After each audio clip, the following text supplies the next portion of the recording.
Pour l'année 2020, le Cameroun a enregistré 2,7 millions d'utilisateurs Internet.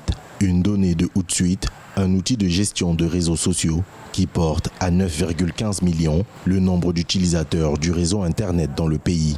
Un taux de pénétration désormais porté à 34% et qui repose sur la disponibilité sur le marché de smartphones moins chers et sur le développement des réseaux 3G et 4G jugés accessibles par certains utilisateurs.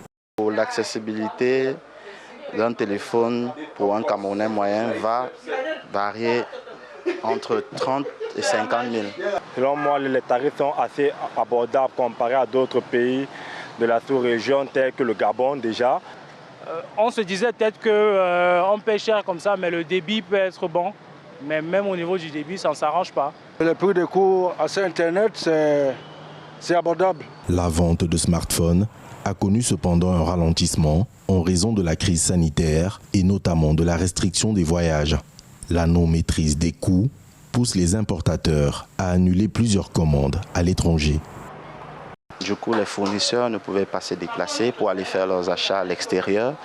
Ils étaient quelquefois obligés de confier cela à des personnes tierces qui, eux, avaient le contrôle. Par contre, le fournisseur, lui, n'avait pas le contrôle.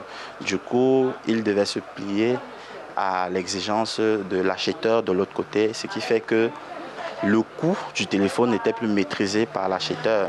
Selon le cabinet d'audit PwC, en 2020, on estimait à 720 millions le nombre d'utilisateurs de smartphones sur le continent africain, un marché largement dominé par les industries asiatiques.